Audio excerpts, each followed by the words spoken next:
Hi, I'm Stargate Pioneer. And I'm Steven Jondrew, and we're from Better Podcasting, a proud member of the Gonna Geek Network. Just like the show you're listening to now. The opinions expressed are those of the individual host. Check out all the other podcasts at GonnaGeekNetwork.com. And get ready, because geekiness begins in 3, 2, 1. You are listening to the Starling Tribune, a podcast dedicated to the Arrow TV show. This guy gets more airtime than the Kardashians, right? This podcast is not produced or maintained by the CW, Warner Brothers Television, CTV, or DC Comics. All characters, situations, and stories are the properties of Time Warner. I am the Oracle, and this is your Tribune. Welcome to the Starling Tribune. I am your host, Stargate Pioneer. My friends call me FP. And your reporters for the 22nd episode of Season 4 of the Starling Tribune are Chris. We can discuss my parenting philosophy later. And Neil. It's beginning to look a lot like Christmas.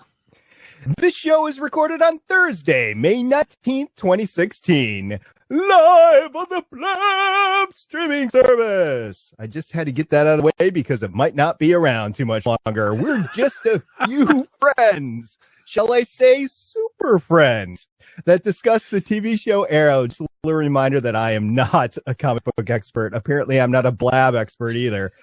And I'm catching up to the comic lore thanks a little bit to folks like Chris. I heart comics. And Neil.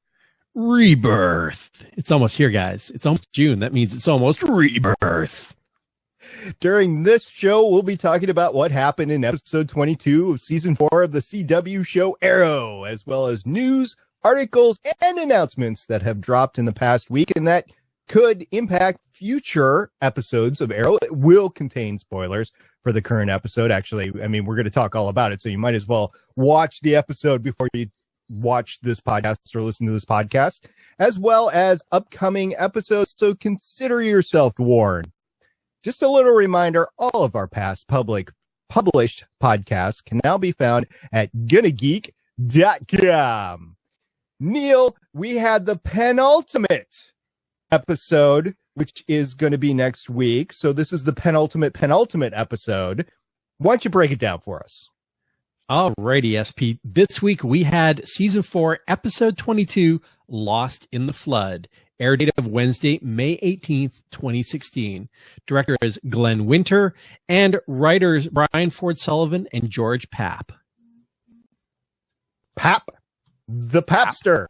The Yes. Paparama. You know, I call him Pappy. well, at this point, we've seen a lot of the cast and crew before. And actually, if you want to edit that, George Papp was one of the original creators of Green Arrow. The actual writers for this episode are Brian Ford Sullivan and Oscar Baladrama. My IMDb foo skills let me down this week. All right. So the Baladramaster, and he has been at the forefront of a lot of great episodes of Arrow. I do remember hearing his name on several different episodes. And to be honest, I like this episode. This kind of episode is what Arrow was to me. And the title, Lost in the Flood, is that like Noah's flood? Is that what this is supposed to refer to? Guys, what do you help me out here? It's the flood of radiation. Well, you know what? We're talking about the Genesis. We're talking about the cleansing of the earth. We're talking about, kingdom come, dogs and cats living together. And there's a lot of references to Noah. They call the biodome down there the Ark. The actual name for the biodome, if you go through it, was it Tevet Noah, which is Noah's Ark in Hebrew. So they were all over the flood references in this episode. They were indeed. And I might have to add a little bit on here. I'm not sure where it's the right place to talk about it. But a nuclear missile was launched from Russia and hit the United States at the end of the last episode. And nobody's worried about it.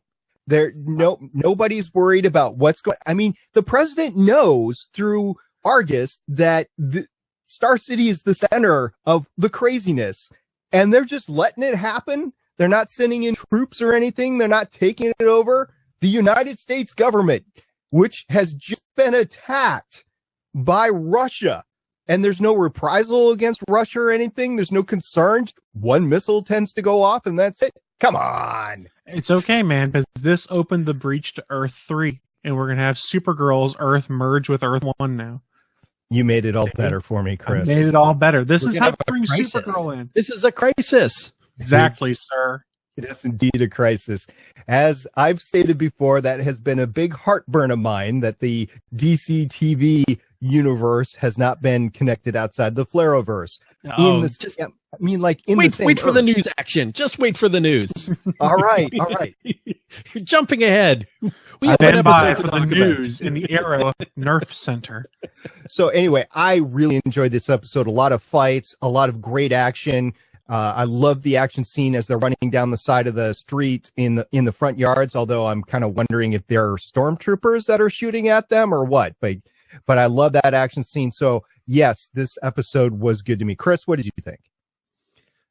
The fight scenes were pretty cool. There was a lot of setup. I mean, I felt like we got more out of Flash this week moving forward. This was just putting everything forward and putting Damian in the right spot, right place of mind, rather to be like, screw it, I'm going to take everything out, which is what they'd been gearing towards for the last 10 episodes.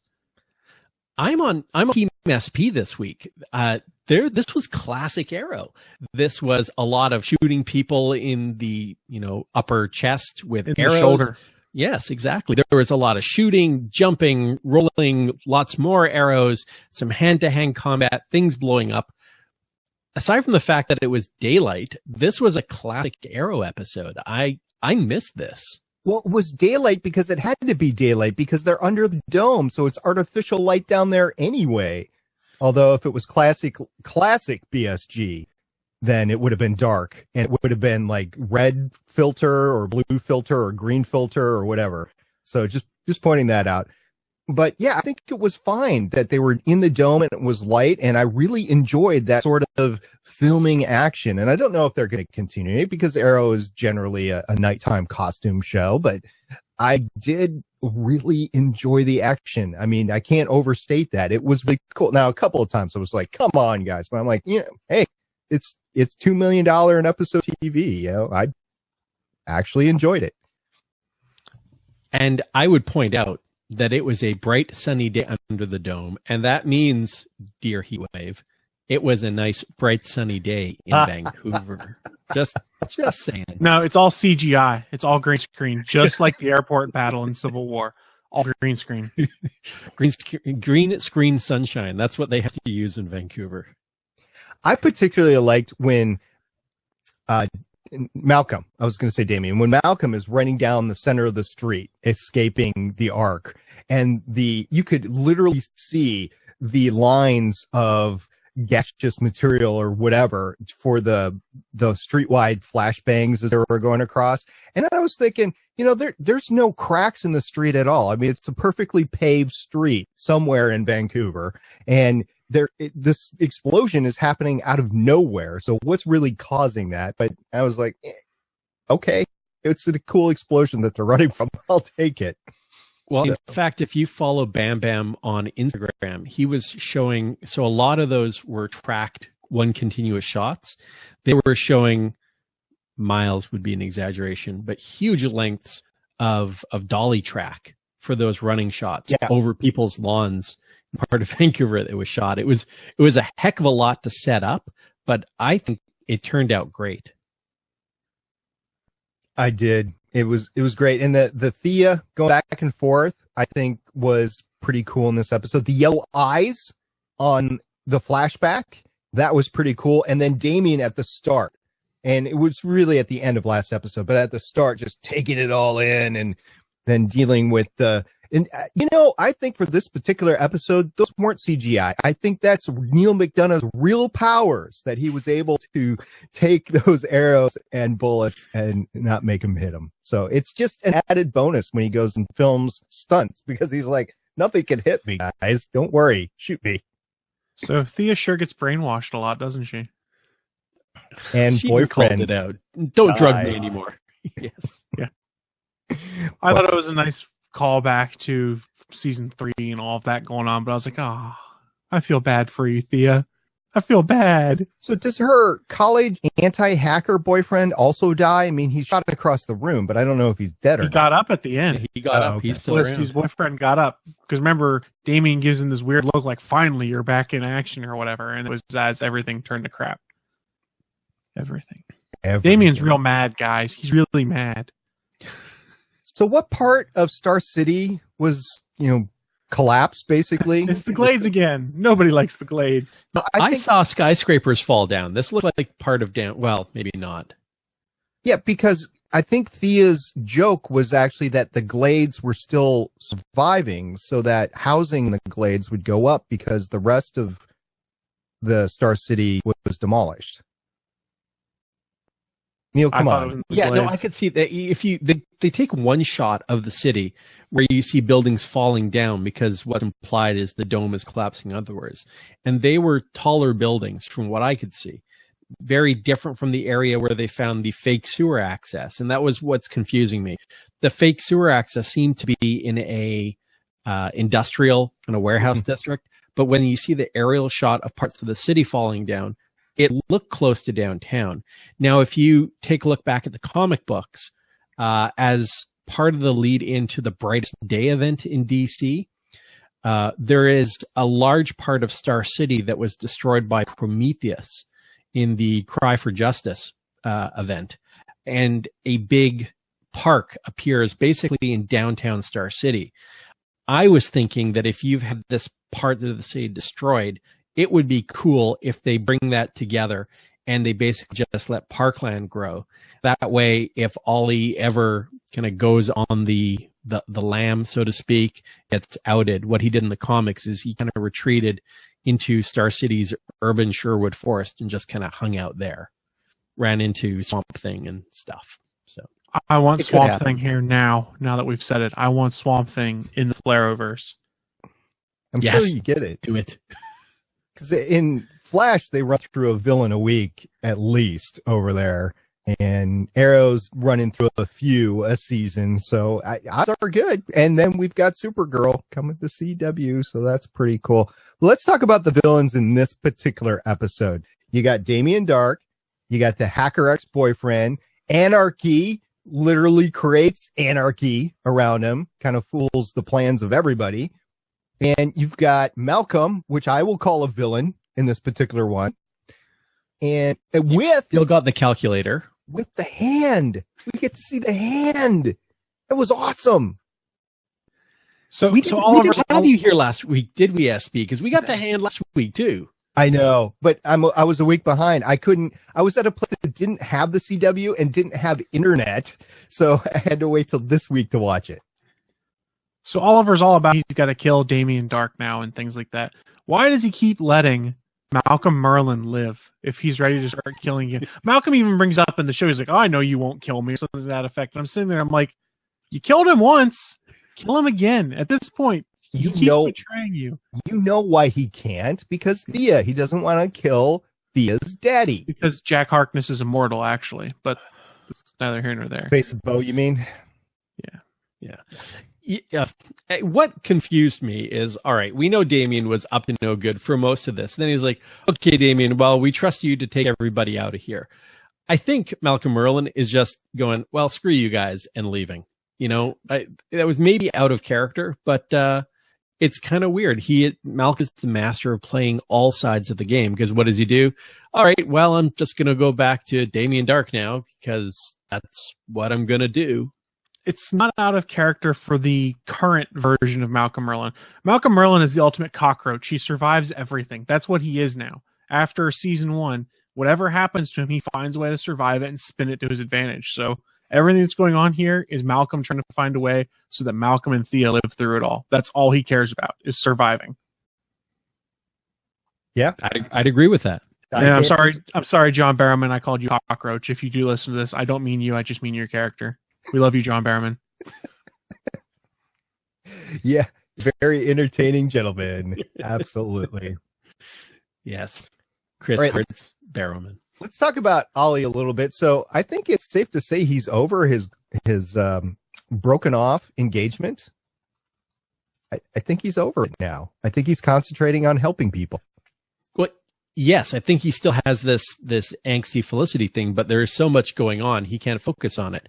And personally, I'm okay with that. Listen, let's get back to shooting people in the shoulders with a bow. That's what makes this show great, not Ollie pining for Felicity. One podcaster's opinion. No, I agree with you, but we all know the way they've geared the show recently is to be all about the shipping, all about the Olistia. I'm sure it's going to come back in some way, shape, or form. Might not be now because there's too much S that's hit the fan, so they can't really focus on that. But wait until season 4. I'm sure something's going to come up awkward about it again. One of them goes out on a date, and the other one is going to awkwardly pine away or something like that. And I don't care about that part anymore. I want more shooting people. That's exactly what I want right now. Let's take a step back 2 seasons, and let's look at what happened with Laurel and Oliver back then. And that was a process, granted, but it wasn't center stage. It reared its head every once in a while, but it was like, okay, awkward moment, it's over with. Let's get on to the real action. So the show does have a history of doing it, and hopefully they can do it a little bit better. Just my 2 cents. You know what? I think he's there. I think the world is in danger. I don't think Ollie is selfish enough to endanger the entire planet, let alone everybody under the dome, just because he's feeling a bit heartbroken. He's a hero, and he's putting that first. So I agree with you, but Ollie's also at some point starting to turn into the ultimate compartmentalist, where he can basically push those things out of the back of it into the back of his head while he has to deal with the mission. I think there'll still be some fault. It's too raw. It's been built up for too much. I think it's just he's got to be pragmatic, and I've got to save the city. This is what I need to focus on, and it's what we need to kind of see Diggle do. He's going off the rails too. It's kind of the flip-flop. Oliver's doing whatever he can to stay on the rails and put it out of his head, and Diggle's sort of losing it. Who's taking care of Sarah? Lila. Or some Argus maid. Yeah. Okay. Argus nanny. Argus nanny, that's what I meant to say. My bad. A robot Argus nanny? It's Bender. Bender Bending Rodriguez. You don't want Bender taking care of a baby. No. I do. Someone go to fanfiction.net and see if it exists, a Futurama Arrow crossover. And if not, write us one where Bender is little baby Sarah's nanny. So is it going to be Bender or Fender? Bender. Because Fender with the evil mustache or goatee, the goatee of evilness, that might be good. It's either going to be Bender or the Robot Devil. I miss Futurama. Totally miss Futurama. I don't know. I'm sorry. I don't know how it happened. We somehow tied Futurama into the Starling Tribune. And I'm not going to apologize because it's friggin' awesome, but it doesn't make any sense. Bender, the Argus robot nanny. That's the hashtag. That's how we got there. Argus robot nanny. There you go. Well, speaking of Argus, Diggle is taking a turn for the dark, and not the Damien kind. He is wanting to shoot people. He is shooting people. I like the new Diggle, but I gotta say, while running away from people with guns, the helmet with no backing on it is still the worst idea ever. Did you see at one point in time, he actually ran into an explosion that literally happened right underneath him, and he fell over and he just got right back up. I'm like, really? No concussion, no damage at all from the explosion literally right underneath you. Okay. So they were going with all the Star Trek references last week. I'm going to bring another Star Trek reference in and say, we just can't see the back of his helmet because it's made with the transparent aluminum that Scotty made in the 80s so they could get back to the future in the Klingon Warbird after they saved the whales. See? Brought it all back together.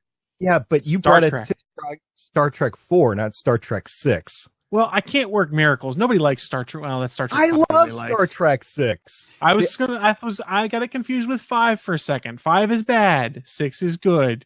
Yeah, 5 and 1 bad. 1 is atrocious. I mean, there's no other. way to put it. And welcome to the Star Trek Talk on the Starling Tribune with your hosts, Chris and SP. It has Star in it. We're allowed to talk about it. That's a good point. Awesome. Love Loophole! the tie-in. The Starcast.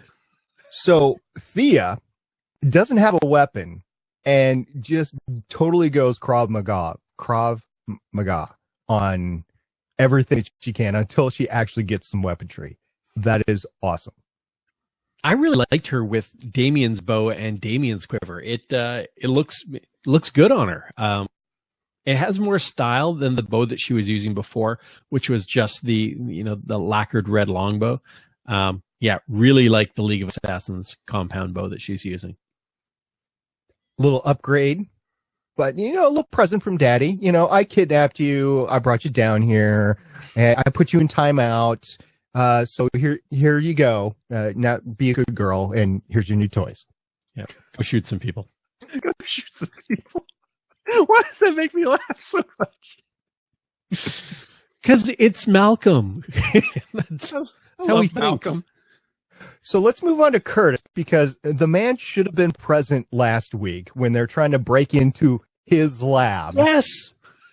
And I know you guys talked about it last week, but he pops in this week and does the triple hacker job. Yeah, I really wish they'd had him last week. Like we were saying last episode, would have made more sense. Now, it was awesome to see him here. This is part of how they establish Curtis as a player going forward, because they've already said the actor's back as a season regular for season 5 of Arrow. Mm-hmm. So we know he's going to play a role. It also makes him unkillable, as Michelle mentioned in the chat earlier. We know that he's probably not going to die if he's been confirmed to season 5. Now, Suncast does have a point. He also says it could be misinformation. Who knows at this point? I don't know. So it was great to see him, I have to say. But out of those 3 hackers, he's probably the worst of the hackers you had sitting there, which is kind of strange to say about Curtis. Well, he might have been the worst, but he was the most focused because he didn't have any family issues going on. There was no drama, and it wasn't his mom in the background that was disrupting everything and randomly going to go fold clothes, so you have to go and talk to your mom and be like, why are you folding clothes when we're trying to avert nuclear catastrophe and save the world? And Felicity, why are you talking to her about folding clothes when you're still trying to save the world? Exactly. I can't remember which episode it was. If it was last week or this week, but you got 2 costume guys, an IT girl, and a hacker or a criminal that are going to save us. They're not costumes. Was that this week? Tell me that was this week. I think that was last I week. think it was last week. Okay. Yeah. But sorry, just back to the trio of hackers. I just think that was awesome that, it's the calculator and Curtis and Felicity all just sitting there, all just hacking the Eye of Sauron. It was a fun scene, and it had some good tension as well. So I think it was shot well, directed well, and written well too. The Eye of Sauron, I love it. That's his hacker MO, baby. So I do like Steven's point he brings up in there. He goes, awesome to be able to overload / shock each other with a few keystrokes. That's a new trick we got to do on Get a Geek. Yeah. So bad way to control people during a podcast. I'm going to upgrade the firewall on my podcasting rig very quickly so that when I start to get distracted by Twitter and the internets, SP can't shock me to bring me back to attention. I've got a couple of switches here that are just itching to be used. Don't do it. Whatever you do, don't do it. So Damien lost Rouvet. What do you think? Did Rouvet and he thinks he lost his daughter still too. True. But do you think that her last moments asking Oliver to save the daughter, do you think that really coincided with the show? I mean, I know Oliver's going to do it, but Rouvet hates him. I mean, this is so awkward. But the kids, I had the same question. Was it in character? That was my big question. Was it in character for Rouvet? And I say yes. I think we have seen that both Damien and Rouvet are big into their own family. Nobody else's family, mind you, but at least big into their own family. So I thought it was in character. I thought so too. I mean, that's all she had left there was to make sure that her kid is safe. And if I were Oliver, he's a better person because I'd have made some smart remark about like you did my son or something like that. Because remember, she knows that Damien kidnapped Oliver's son. She knows that Oliver is the Green Arrow. So she's point blank looking at the guy whose kid she kidnapped probably less than 6 months ago, Showtime. Yeah, I was thinking about that because my last podcast was 2 weeks ago, and that was when Sarah, the baby, on the back of the motorcycle, shot out from the semi, right? So I was thinking Sarah's going to remember all of that. That's my prognostication. She's going to remember it with great acuity, even though she's only 4 months old or something like that. Anyway, Rouvet and Damien's kid, I forget the name of the girl. She's going to remember all of this. Oh, she's scarred for life, man. You just saw your mom die in front of you. Yeah, what's going to happen to her? She's going to go on. Is she jaded already? I mean, only one thing is going to happen to her. Supervillain. Yeah. And you got to admit, it was pretty brutal the way Rouvet goes out. I mean, it starts out, Anarchy gets shot with an arrow, pulls it out of his own arm, and stabs her with it before a building falls around her. I mean, absolutely brutal. It's kind of traumatizing seeing the way she goes out. If that's your mom, that's never leaving you if you witness that. True, but look at the Huntress. She arguably started out villain and then has gone into kind of a Suicide Squad sort of, beneficial person to have around from time to time. Do you think that the girl would end up in that situation, or just full on world domination, everything's going to die sort of thing? I think that's an answer for season 2 of Legends of Tomorrow. Nice. I don't actually think that's the case, but it would be a way you could tie something in. I don't think they're going to go bigger potatoes, I imagine, for Legends of Tomorrow. I'm going to miss Rouvet because, she's the one who brainwashed political intern dude. And Operative. Booty call. Forgot the booty call. Yeah. You know what? I think she got what she deserved. She was, I think, I don't know. Oh, Rouvet totally never did it for me. Yeah. She got what she deserved. I'm okay with it. I know that's not going to make me popular. Some people really like the character, Michelle, but nope, didn't. Not sad to see her go. No, I like the character. I enjoyed watching the character on screen, but she totally got what she deserved. That's how I look at it. I would look at it that way too. I'm surprised she didn't have more skills. She didn't have more moves, defensive moves, ability to go on the offense or something like that. She's a planner. I wonder how much this plan was really hers versus all Damien's. I agree, but you go back to my comment. I can't remember when it was, last season, earlier this season, whatever. Felicity needs to be able to handle herself in a situation. And I would say the same thing with Rouvet. If she's going to be put in this situation, she's got to know how to handle herself, because you never know when she's going to become face to face with Oliver or somebody, and she's going to need to do a quick distraction and get out of there. Well, remember, though, up until recently, Damien had been hiding his family away from Oliver, things like that. I mean, Damien got up. I'll respond to snipers took Chris out. I shocked him. I flipped the switch and I shocked him. Yeah, nicely done. Please, I'll agree with you for the rest of the night, SP. All right, what I was going to say, though, is just keep in mind, this is the second time that Ollie has saved Nora Dark. I mean, this is twice. So, maybe she'll get a little hero worship. Remember, that's what turned Roy into Arsenal, was the fact that he kept being saved by Arrow. So maybe she's not a supervillain. Maybe she's going to become a superhero because of all the saving. And when you then bring up the point that, well, your parents were trying to nuke the entire planet, maybe they weren't good people and had it coming. You never know. No, you never do. And talking about parents, let's talk about Captain Lance, Mama Smoke, and the calculator. Because they're all underneath the same roof, basically. That's sounds awkward. like a sitcom.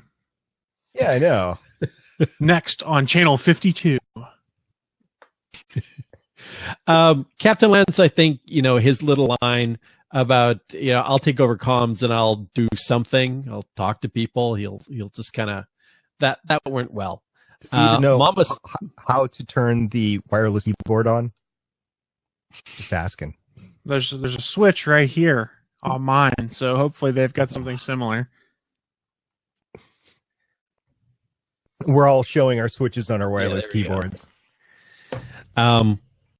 But Mama, let's talk Mama Smoke for a bit, because the character was and not to be disparaging, because I really like the actor, but the character of Mama Smoke was written a bit weak and annoying, and maybe it was intentionally so, but too selfish. I don't think that anybody on the eve of nuclear Armageddon is going to be so selfish that they keep bringing it back to themselves. I had a hard time with that. I don't know. Some people are built that they want to avoid. And I think she is one of those people, because she took her daughter and she left. So she was avoiding the whole situation with her husband and Felicity's dad. And that comes out. But she isn't painted as in a good light until she has the conversation with him and says, you need to leave.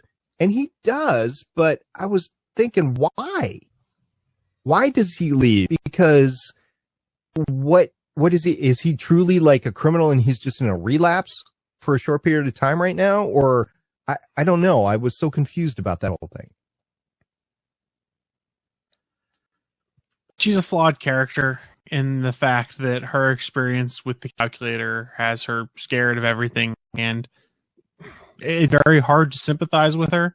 But at the same time, there's a piece of me that's almost like I understand the fear she has, but the action she takes to control that, I don't necessarily agree with. And there are bigger fish to fry at this point in time, so you've got to just shelve it. Or someone should look there and be like, look, this is not the time right now. Which is basically what happened. Yeah. And, it actually, there were parallels to the whole Ollie trying to decide unilaterally what goes on with his daughter in his life. And I see parallels drawn back to the Felicity and her mom relationship and Ollie and his daughter relationship. And, it kind of, it made me feel put off about the whole situation, because things are repeating themselves. And maybe that's just good writing, that they're able to echo these themes without having to resort to a flashback.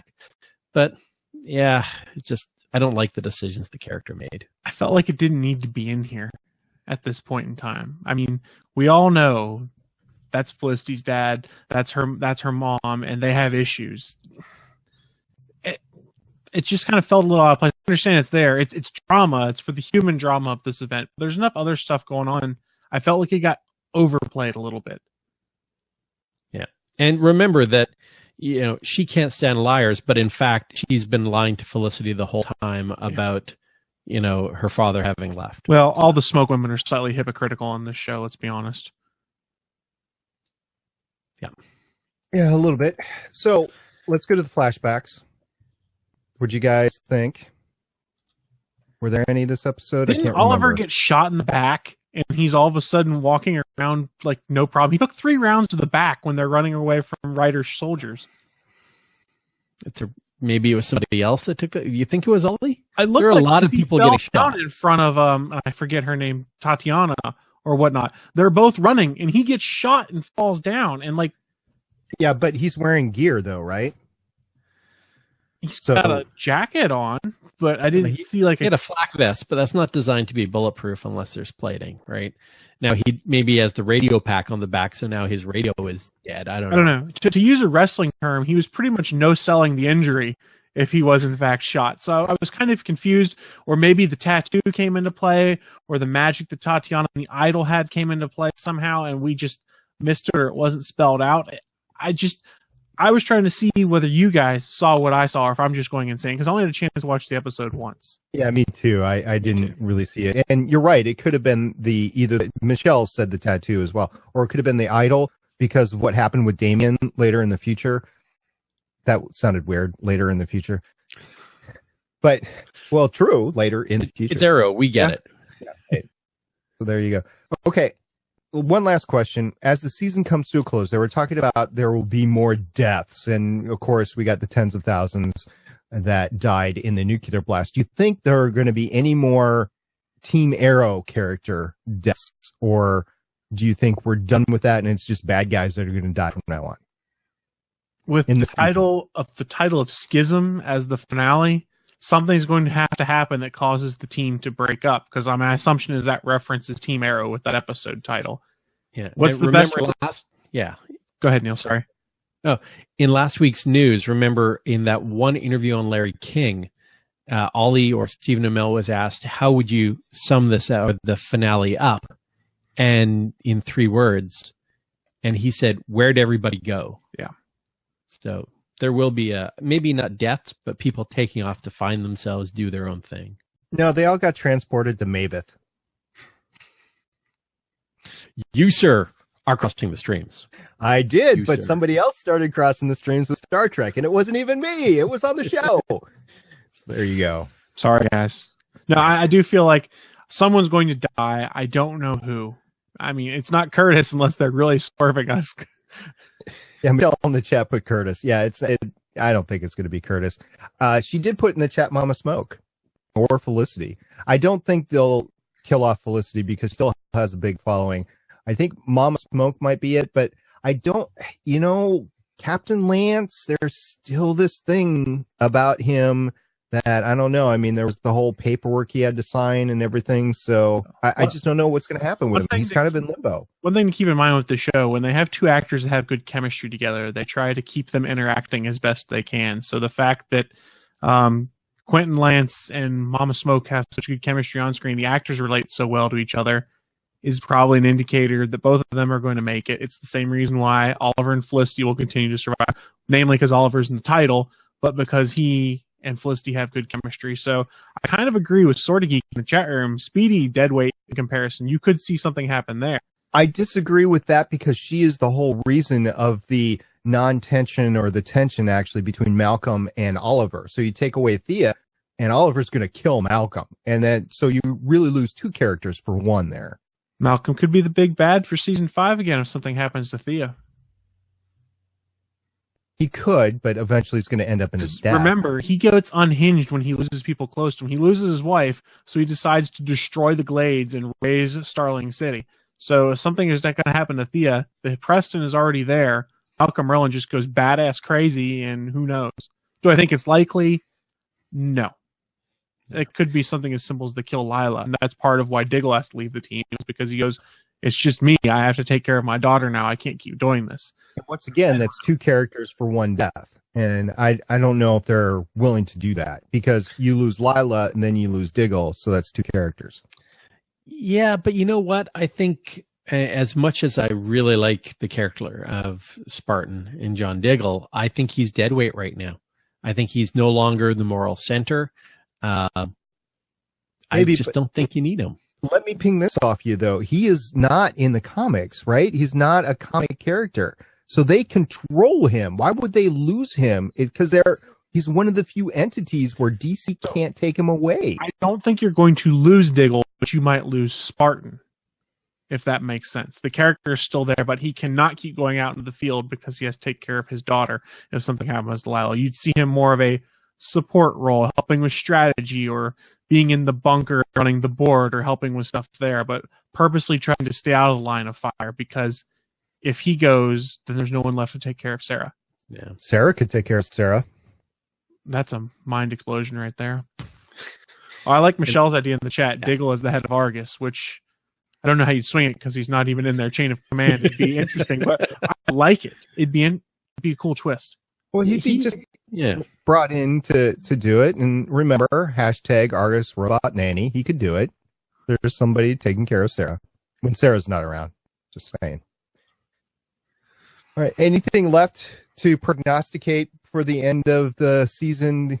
Anything that we missed for the episode? So, guys, do we get to Russia in the flashback next week? That's a good question. Or do we just set it up? I think it's definitely set up. I think this whole season's been setting it up. Right. I think that's just been it. And then just history to the idol and Damien's power. But other than that, it hasn't really been incredibly useful to me. No, I think you may see him on a boat. I don't think we'll actually see him in Russia, or if we do, it'll be the very last thing that leads off the episode. That's what I'm thinking too. Yeah. One other question for you guys. The reveal that Damien's daughter is alive, is that the MacGuffin that distracts him enough that he can be killed at some point in the finale?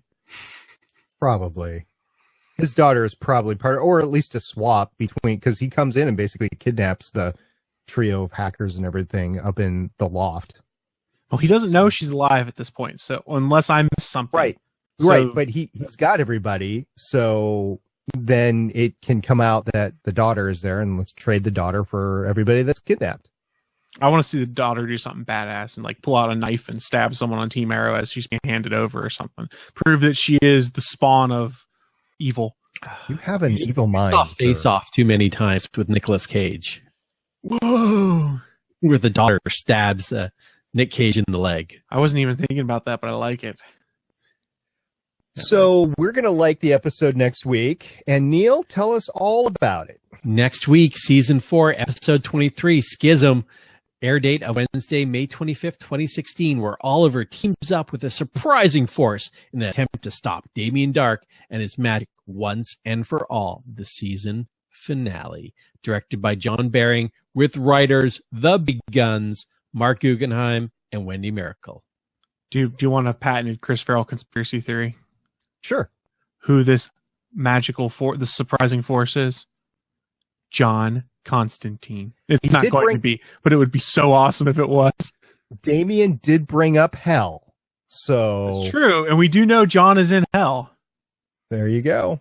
I'm going to bring hell. How cool would that be? Even if it's just like a 30-second thing of Constantine coming into play temporarily. God, I would lose it. I'd be like, yes.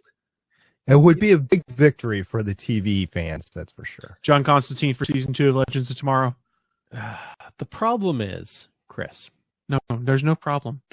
No, walk with me here. That I want to believe you. I want to. Like, as soon as you said that, I'm like, oh, maybe he's right. Maybe it's Constantine. And at that point, I was setting myself up for disappointment and failure. So I cannot allow myself to believe you, sir. Hang back up your Fox Mulder authentic UFO I want to believe poster right now and believe with me, Neil. Hold the faith. Hold the faith. We'll see what happens. More sad when it doesn't happen. Instead of a surprising force will be Merlin. It'll be Merlin, and that's not surprising. That's TV speak. Instead of a 0% chance, if you believe with me, we've got like a 0.01% chance with your power of belief. Oh, you killing can help me make it more likely that John Constantine appears in the season finale of Arrow. Join with me, Neil. It was filmed weeks ago. That we can't influence it. I'm still hung up on authentic X-Files poster. Hey, man. It was in the last season of X-Files. Mulder tore it up, and I got all sad, and now I don't know if it'll be in the next season of X-Files. You know what was in this episode, though? A bunch of pop culture references and Easter eggs. So, Chris, let's break down the first one. What do we got? The first one's kind of interesting. If you've watched the prior 3 seasons of Arrow, you know the penultimate episode is always titled after a Bruce Springsteen song. And this week is no exception, with Lost in the Flood being a Bruce Springsteen song. I'm not a huge Springsteen fan, so I didn't know it until I saw the article. I'll be honest. Wow. I know somebody in the office was listening to a bunch of Chicago, and I was like, is that Chicago? No way.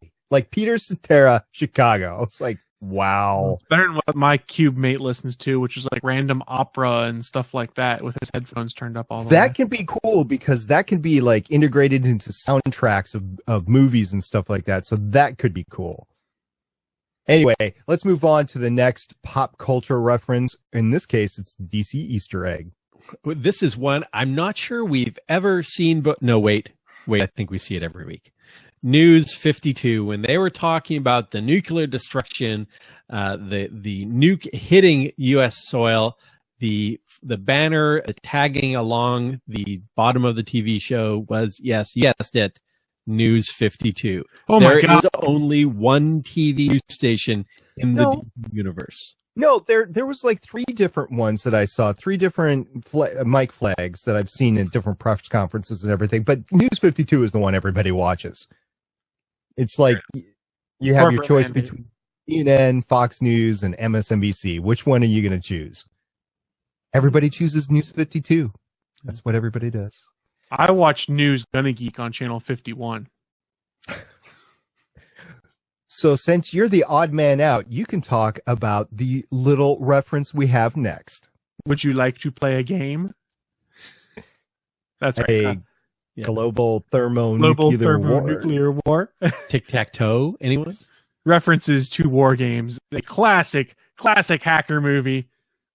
And the second one, the 2008 direct-to-DVD release. We don't talk about the second war games. We talk about the original war games, and we bask in our nerd superiority of going, yeah, this was terrible, and we all love it now.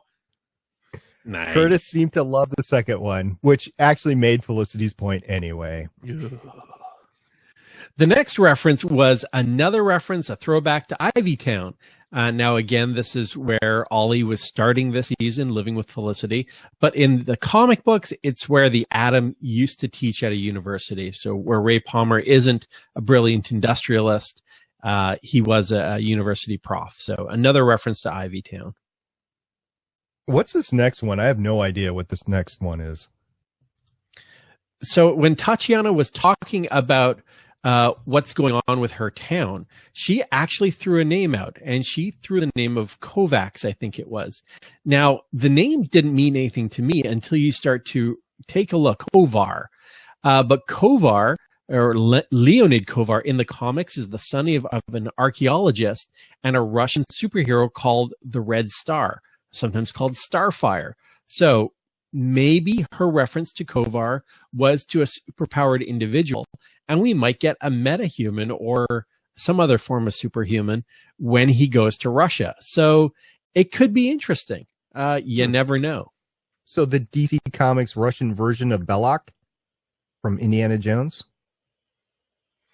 Yet.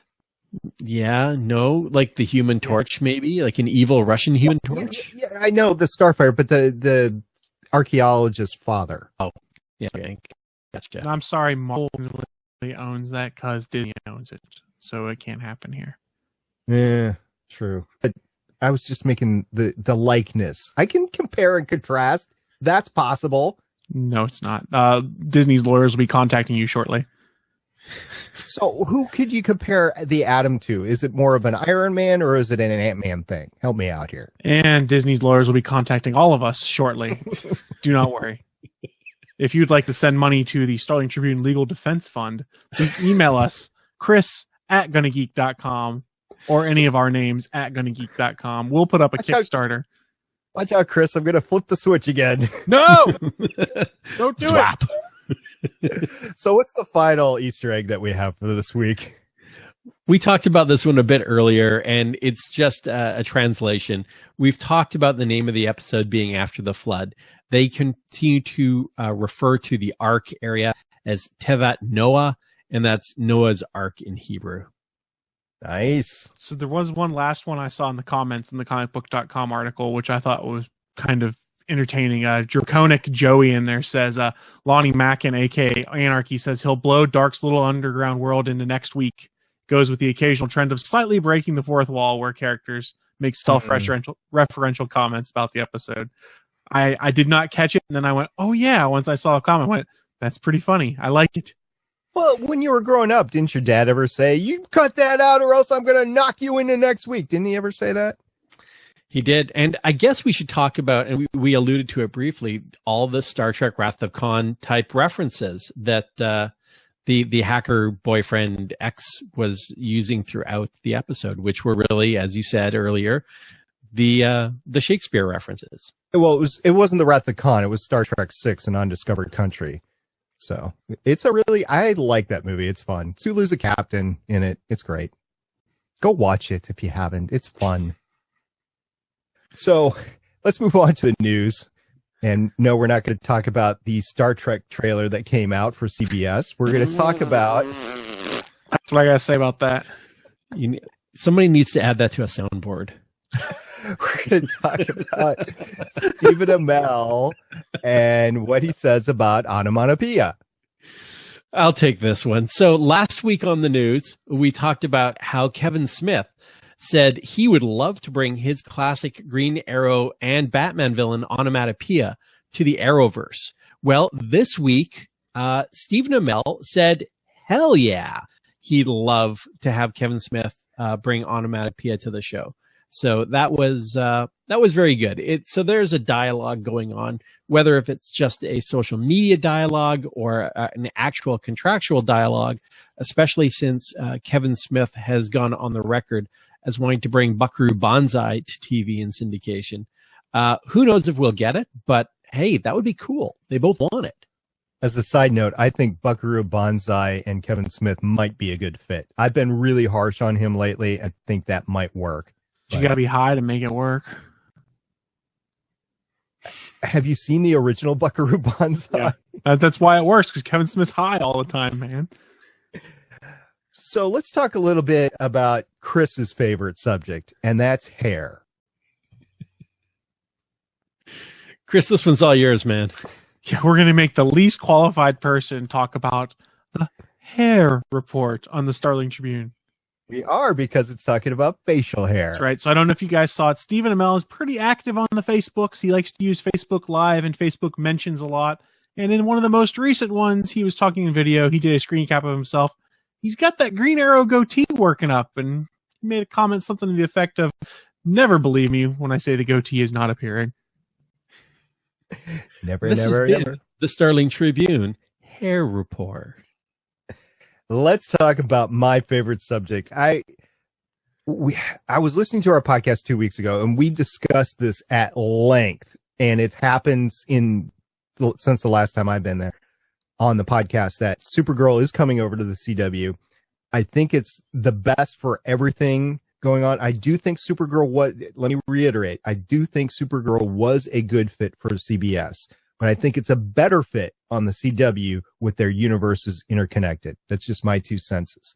But apparently, not only that, but there's going to be a crossover happening. Can't wait.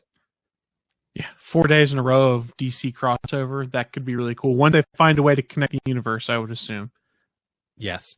And again, with the show times and dates for Supergirl now being Monday on the CW, you're right, Chris. 4 days of superhero show. And the news that we're all talking about is that CW chief Mark Pedowitz actually came out and confirmed the Arrow Flash Legends Supergirl 4-part crossover. They're going to make it happen. It's awesome. So what CW needs to do is bring back Constantine on Friday nights, 5 days in a row. And while I'm dreaming, I'd like a pony, but that would be awesome. So real quick on the Supergirl thing, we didn't get a chance to touch on. There's a lot of rumors going around that they might not get Callista Flockhart to be on full time now, and I think that's the thing that could hurt the most on this CW move, being that they film in Vancouver, not LA. That could hurt the most, because at first I was not sold on Cat Grant, and then halfway through the season I was like, Cat Grant is awesome, and maybe they can just pre-film a bunch of stuff knowing what's going to happen. I don't know.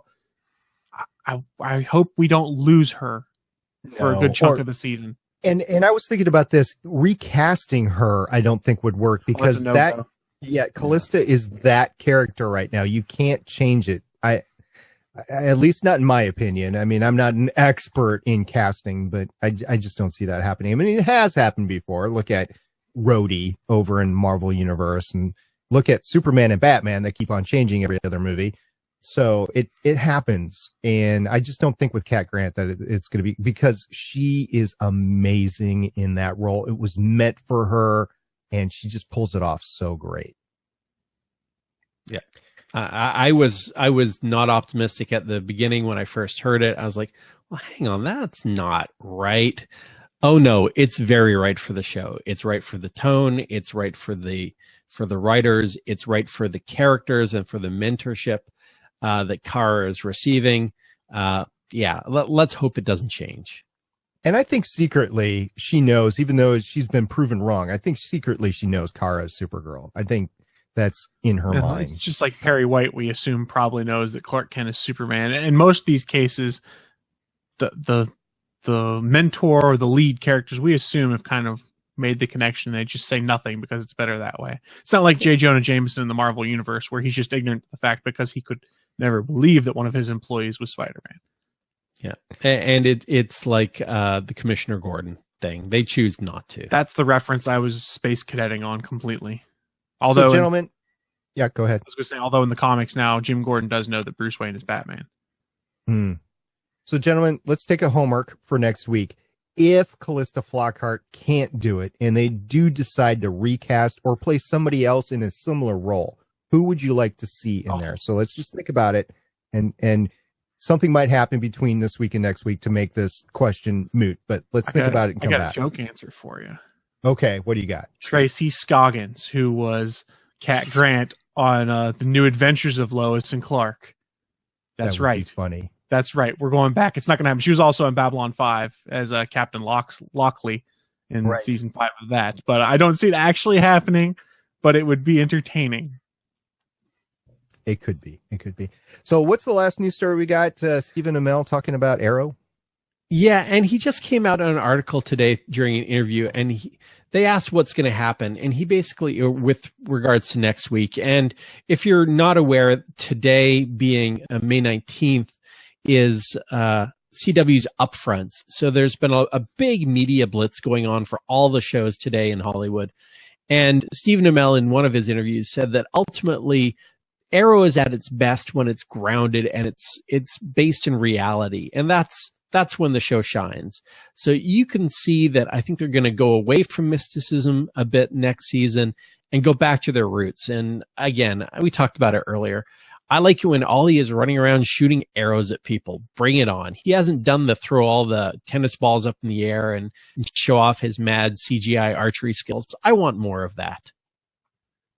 Yeah, I do. And the tennis balls I miss that. I miss the salmon ladder. I miss that part of it. And yes, he's older and more mature now. And does he need that or not? I don't know, but it's fun for the viewer. And you're right. I want Sarah on the salmon ladder again, please. Sarah Lance, not Sarah Diggle, before there's any confusion. I just had to take a moment there. You put that vision in my head, and I'm gonna have to take a while to get it out. All right. Yeah. Well, as part of the upfronts, they did mention that the crew from Legends is back next season, basically as time cops. So that should be interesting. Is Jean-Claude Van Damme coming on board too? Only if he can do the splits on 2 Volvo trucks. Yes.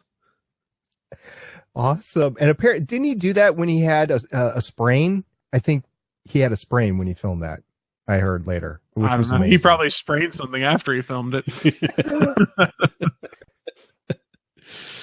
So this this next news story here is interesting to me because it is something that I just don't identify with the DC universe. And if they do this, then I think I would identify with it a little bit more. Yeah, and I was going to let Chris take it, but I'm going to be a selfish podcaster today. And DC Entertainment Chief Creative Officer Jeff Johns said that he wants to bring more hope and optimism. So if you've been following the dailies, there's been a shakeup within DC, and they've made Jeff Johns co-in charge of DC Entertainment's superhero film and film division. Now, if you're not familiar with Jeff Johns, he has been a frequent writer and editor on the comic book side for the last, 17 years? And he knows and loves the DC universe. And he's been a big part of Rebirth as well, where the whole focus is to bring back a sense of heart, a sense of history and connection to the universe. And, I think it means good things for the film universe as far as DC is concerned. One could hope. And at this point, I'd like to point out a fellow podcast on the Gonna Geek Network, Audibly Exquisite episode number 60. They actually interviewed Neil Adams and Mark Waid, and they talked about the issues that DC was being confronted with on the big screen, and mainly the big screen, and their takes on it. And they're comparing contrasts with Civil War and how they had issues with a lot of the things going on. It actually got picked up by several different venues in the comic book world. and they wrote news stories on it. And so once again, that's Audibly Exquisite, episode number 60. Go check that out. It has the awesome interviews with them. And I think that gets along the lines of what Jeff Johns is trying to do as well. So, well, if you go back to Jeff Johns, he's written some of the great works of the modern day, for lack of a better term. Like he did Flashpoint, he did he was involved in Final Crisis, he's done Batman arcs, he's involved in the TV side of things too. He helped write and do the JSA episodes of Smallville. He was involved in the beginnings of The Flash. He's all over in these things, and he has a tone to the things he writes that is much more hopeful and optimistic than the grim, dark, and gritty we got so far in the DC movie world. So I'm very curious to see where he goes with this. My only concern is he's going to be spread very thin because he's still involved in the comic side of the house. He's going to be still involved in some of the TV show side of the house, being a brain that people can pick for information. I hope he can stay on top of all of his new responsibilities. I assume he can. I'm not worried about that. It's a lot of work. Please don't burn out, Jeff Johns, because you're awesome at what you do. At least they have the benefit of taking a look at what Marvel has done with their creative team at the executive level in recent years and seeing what worked and what didn't work. So they at least get the benefit of that. So we'll see because they're kind of mirroring basically what Marvel is doing. So we'll see if that works for them on the big screen. I still have an issue with the big screen and the small screen being disconnected. It's going to continue to be an issue. And I think the biggest issue is going to be when the Flash movie actually happens. But aside from that, if they can combine the small screen and then do better on the big screen, I'm actually rooting for them because, I like a few of these characters and I want to see them succeed, and they haven't recently. We'll see. I mean, I did like Man of Steel, but Superman versus Batman just wasn't my thing at all. So Neil, we got some comic and toy news. I have to say, though, that I haven't had the opportunity to go to my local comic book store and get my pull list for the last couple of weeks because I was out of town last week and it was just too schedule logged. But this is the type of thing of why you have a pull list, because when I roll in there either tomorrow or Saturday, they're going to be there for me and I just have to pick them up. So if you don't already have a pull list or a file system or whatever it is at your local comic book store and you get physical copies, which I do recommend that you do, then go do that if you don't have one already. So what do you got, Neil? Well, what you won't find in your pull list is any Green Arrow comics this week or Black Canary from DC, because there's a bit of a transition as we're getting ready for DC Rebirth, which starts up in June. However, if you are a big fan of both Black Canary and Green Arrow, I would really recommend hopping over to Twitter and checking out artist Juan Ferreira. That's Ferreyra.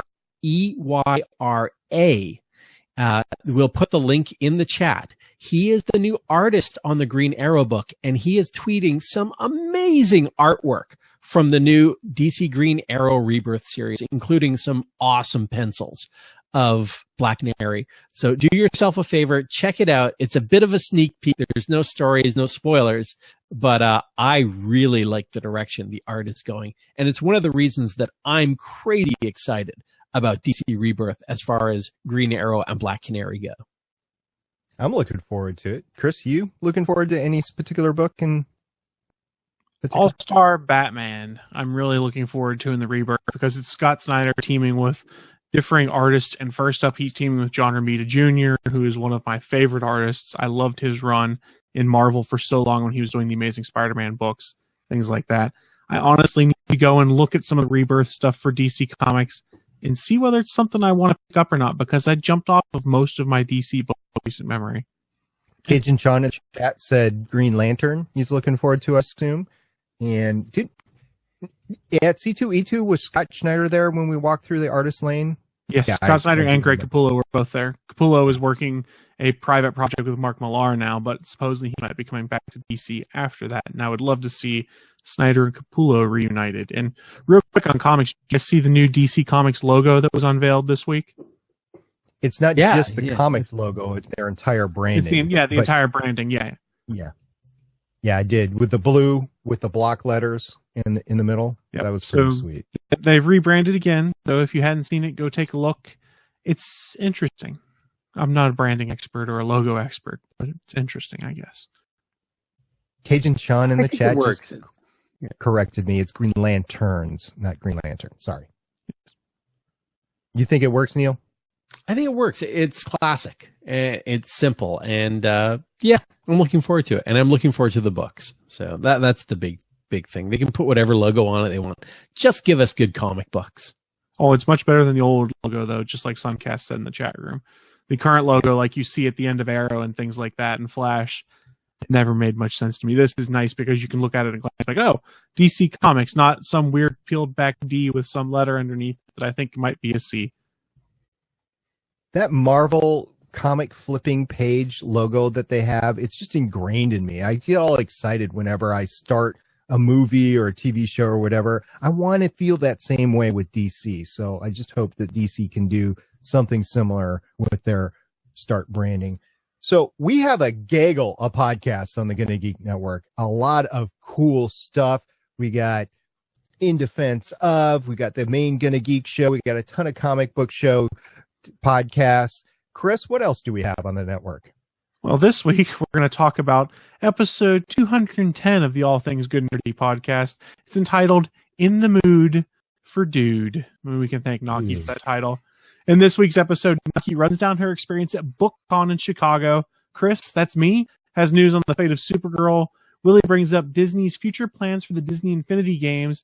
And Anthony speaks out about the passing of artist Darwin Cook. Then it's on to a spoiler-filled chat on Captain America Civil War. So go check that out and all the other great podcasts on the Gonna Geek Network over at GonnaGeekNetwork.com. I want to take this particular time to thank all of our listeners and viewers on Blab. I want to thank everybody that's downloaded the podcast, everybody that's listened to us live on Spreaker, our replay on YouTube, and I especially want to thank our video editor, Mr. Chris Farrell. Cheers.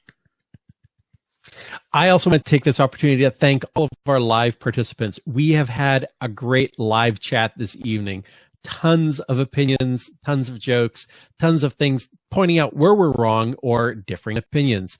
If you want to join in the fun, live on Thursdays, 6 p.m. Pacific, 9 p.m. Eastern, head on over to blab.im or geeks.live. And if you're over on Blab, search for Starling, Tribune, or Gonna Geek. And don't forget, after the show, we always open up the fourth seat on the Blab interface for our live listeners to hang out and share their thoughts. You can watch the next live show on the Gonna Geek Network over on geeks.live. The next live show on the network is All Things Good and Nerdy, Sunday at 11 a.m. Eastern, 8 a.m. Pacific. Chris, you're killing me. And I won't commit to a time because we haven't yet, but Better Podcasting will start streaming on Friday, and the timing is up in the air specifically on that. But check out Friday night if you got nothing better to do, geeks.live. And if you want to talk podcasting, Stephen and I will be there talking podcasting. I mean, you guys, it's Friday night. It's not like you've got busy schedules Friday night to try and figure out that kind of stuff. We're old married men. You eat, sleep, and podcast. I know how it is. I do the same thing. I almost wore that shirt tonight, too. I have an Eat Sleep podcast shirt. Should have worn the shirt, man. But hey, anyone who's listening to the show right now, please don't forget to rate, review, and subscribe. If you have a chance, give us a 5-star review on iTunes. That would be fantastic for us. Like us on Facebook, follow us and subscribe on YouTube, or feel free to badger us on Twitter. We like interaction with our fans, and we like to debate and to argue and keep it civil, though. And don't forget, you can find all of our contact information over on geeknetwork.com. And while you're there, check out the forums, check out one of the other awesome shows. We've got something for everyone over there. And if you think there's something that we need and you're a podcaster, go to geek.com/join. Come be part of the network. We're always looking for new talent and new geeky shows. Come be our friend. And always, if you want to share your thoughts, head on over to our Facebook page, send in a tweet, as the guys said, or call us at 1-612-888-CAVE. That's 612-888-2283, and tell us what you thought, and we'll probably I can't even talk this evening.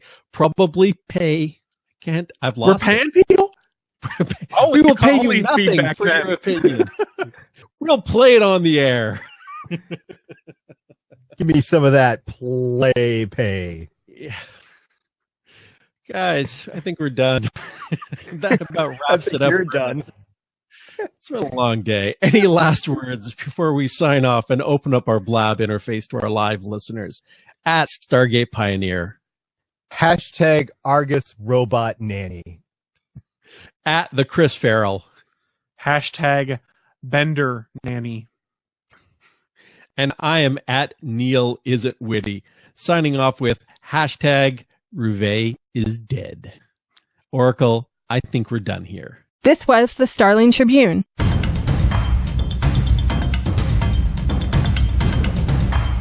You can leave us feedback at gonnageek.com or check out our archive at starlingtribune.com. Visit gonnageek.com for more podcasts. Music by Kevin MacLeod can be found at incompetech.com.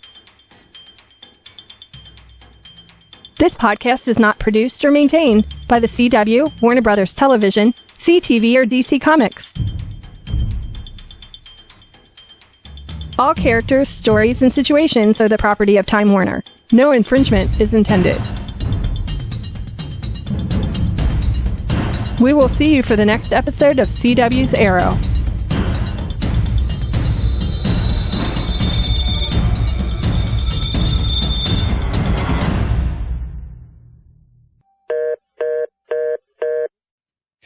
The fourth seat is open. So our live watchers on Blab, you're welcome to roll on in. If you want to talk some Arrow, if you want to talk this week's episode, next week's episode, anything going on in DC, we're ready to talk about it.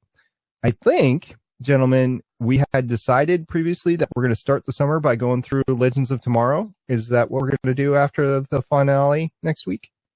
No, we're going on strike. Well, Neil, I know on vacation. Are you going on vacation that very next week? Very next week. So next week, I'm on a work trip. So Michelle will be hopefully joining in. And the week after that, I'm gone for 3 weeks. So we are Yay, 4 weeks Michelle. mealless. Yep. I'm going on a 6-week vacation starting now. No. I don't have any vacation days, guys. Screw you. I got no vacation days. I got a lot. I'm going to be taking some time off around the 4th of July. So we are probably that week, because 4th of July falls like on a week. So that week we probably won't have a podcast. Not here. And you guys have some sort of similar celebration up there. I think it'll be the weekend before, though, because I think yours is on July 1st, right? Yeah, good memory, SP. So July 1st is Canada Day. So usually, they usually kind of bump to different weekends, which is good. We don't have a problem finding hotels in the States that weekend. You guys can come up here and everything's still open. Breaking news, Mark Guggenheim says Season 2 villain of Legends of Tomorrow will make Savage look like a walk in the park. Nice. Ooh, breaking news. I'm not sure I meant It's to Rip do this, Hunter. Nicely done. That was a great cosplay, man. That was awesome. Did you paint that gun yourself? Until he kidnapped Allison Mack, it was awesome. I didn't realize that this made it look like I was kidnapping her. Like, That was the best picture ever. And he's showing it too on the Blab right now. Suncast is kidnapping Allison Mack. Oh, well, in my defense, who wouldn't? Yeah, good point. Now, my question is, did you ask her to come on the Gonna Geek show? No. Okay. So you don't get any of my money. Awkward, you know. It's just once they put you through there, it's just like they want to get you gone. So it's anything like when I did a picture opportunity with Jonathan Frakes and Brent Spiner. You're there for like 10 seconds. Walk in, you pose for the picture, then they go, all right, you're done. 10 seconds later, next person comes in. There's the people movers, man. And it was so confusing because like I get there 15 minutes before the photo op, and they tell you to stand in this line. And then we changed lines like 3 times. Sounds about right. All right, well, now move over to this line. Now move over to this line. I'm like, okay, so what the hell is the order here? It's just to keep you guessing. Well, in all fairness, the con didn't exactly seem to be that well organized because they didn't have a schedule until like the night before, right? Oh, literally the week before they announced the panel schedule. Way to go, guys. And even then, they had a lot of people cancel. Of course. Because there could have been many Piper problems was supposed to with be that. doing a Doctor Who panel, and she canceled the first day that the con was on, which was Oh, that not sucks. cool. I hate it when that happens. Michelle in the chat, by the way, said she is still disappointed that Arrow hasn't tied in how Savage came back. And yeah, I would. Yes, that is something that I want to see answered eventually. Why did Malcolm bring Savage back? So Next season, Beats me. I don't know. Yeah, but who's bigger than Vandal Savage with a time connection? I think we're going like Anti-Monitor, or we? I don't know. There's some new Doctor places. Who. There was a TARDIS there. I time traveled. You're killing me. why not? You were trying to go sorry, through guys. the dirt, and I'm like, make sure you check the inside of that because it's bigger on the inside.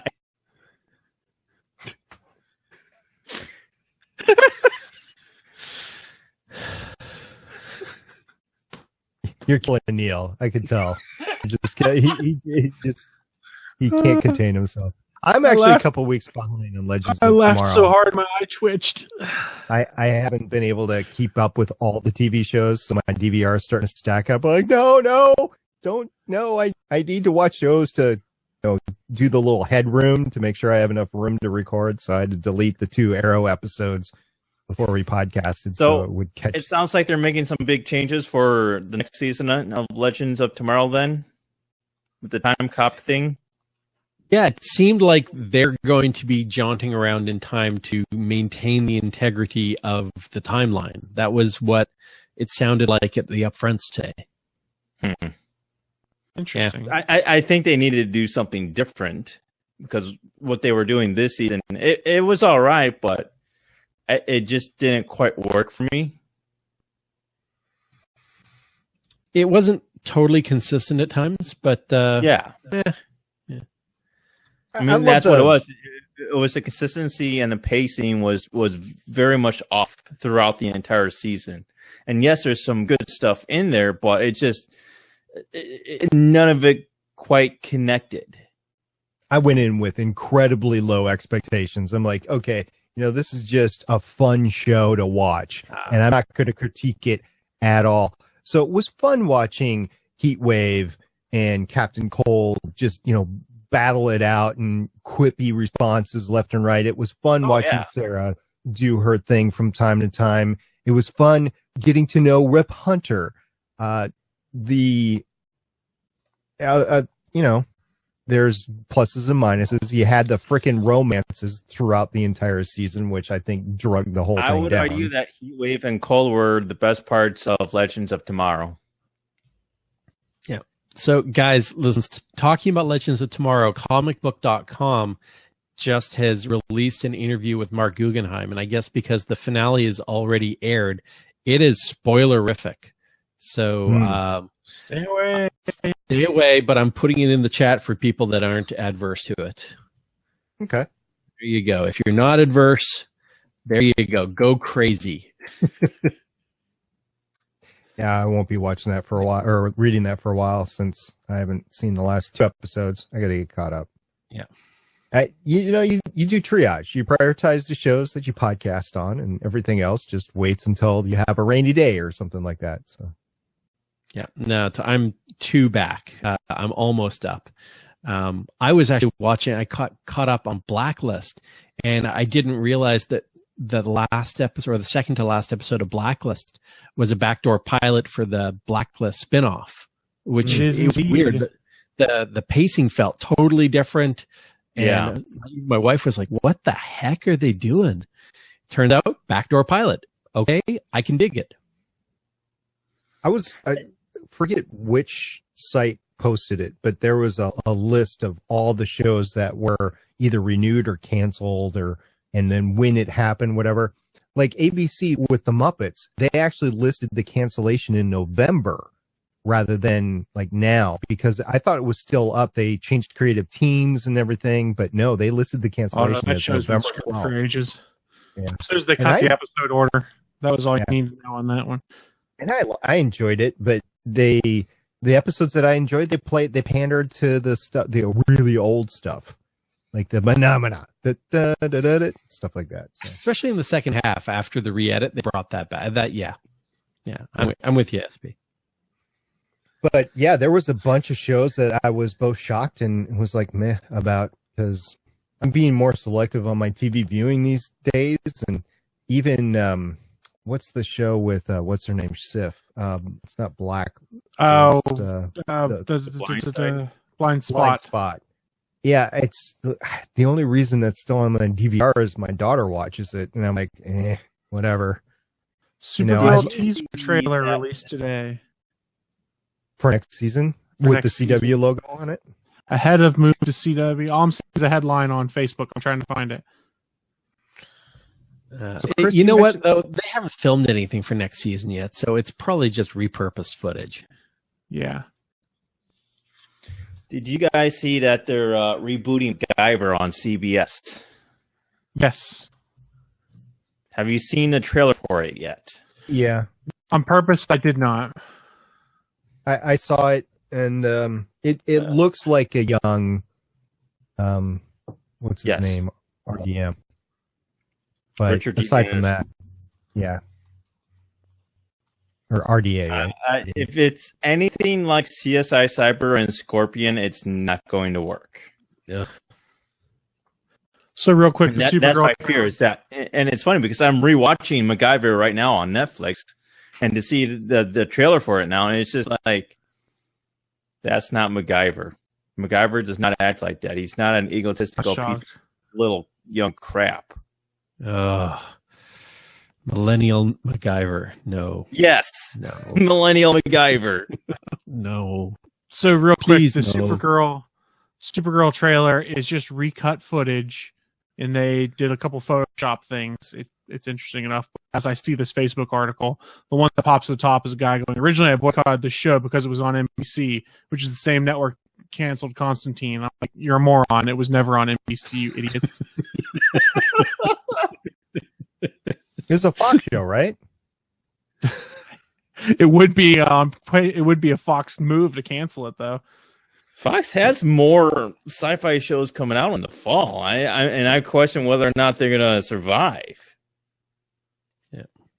If you ever try to remember what network Constantine was on, just remember the Arrow episode where he takes the feather or the peacock feather, scratches his back, and throws away and says, "I don't need that anymore." That's ditching the peacock. That's how you remember what network he was on. That's right. I was actually pandering to Michelle because I know she's still in the chat. She's still hurting from Firefly, she says. Who isn't still hurting from Firefly? We all are. And they just canceled Castle. Yep. So I don't know what we're going to do for Nathan Did you Fillion watch the now. finale of Castle? It was garbage. And after what, 8 seasons though? Yeah. I mean, that's a pretty good run. Well, I mean, 7. Yeah, this season doesn't. This season was the 8th season. Here's the problem, though. The new creative team was like, the thing that worked, which is the dynamic between Castle and Beckett, we shouldn't do anymore, and we won't have Beckett next season if we come back for season 9. Excuse me. How do you do a show that's built around those two characters without one of them? I was wondering, weren't they? I've never watched the show, but didn't they get married? They've been married for a couple seasons now. So she was going to leave the show, and are they still married? Or yes. Well, okay. So the finale, they originally shot it with the expectation they weren't going to get canceled. Then they filmed some extra stuff in case they did get canceled. They basically set it up so at the end they could kill off one or both of them if they wanted to. It's completely tacked on the ending you got to Castle. I have heartburn, severe heartburn with the finale of Castle. This whole last season was not good, and then this finale was just garbage, and it really bummed me out. That's when you bring the whole cast for like in the summer to film a 3-hour miniseries. So if you believe a lot of the buzz, it's the two leads did not get along whatsoever. So that's part of the reason why one of them was going away. I can't take this anymore. One of them won the war, the other did not. Yeah. And then they both lost in mutually assured destruction. Yeah. It felt like they gave up on the entire season. The new showrunner didn't get it. That's what it was. They spent too much time trying to set up a continuation, focus everything on Castle instead of Castle and Beckett, which is what the show is built around, is how those two play off of each other. As soon as they promoted her and made it so she was never going out in the field to do anything, it was gone. Yeah, there's the whole season was a mess. Yeah. Guys, it's we've actually got stuff going on this evening, so I need to log off. But guys, It has been fun casting with you this evening. And Suncast, thanks for joining on the Blab. I'm out of here, but you guys keep talking. Yeah, I probably need to get to, but thanks, guys, and we'll see everybody next. I'll do a quick check of the chat room. Does anybody else want to come in? Cajun Sean's asking when Preacher starts. It's either this Sunday or next Sunday. I can't remember. Yeah, Sunday, Michelle says. Yeah, Preacher starts this weekend. Well, if nobody else wants to come in, I am going to start to log off. And I want to say thank you to our Spreaker listeners. Thank you very much. I'm going to shut you off now. We will see you next week. Shut you off. I'm going to stop recording my track.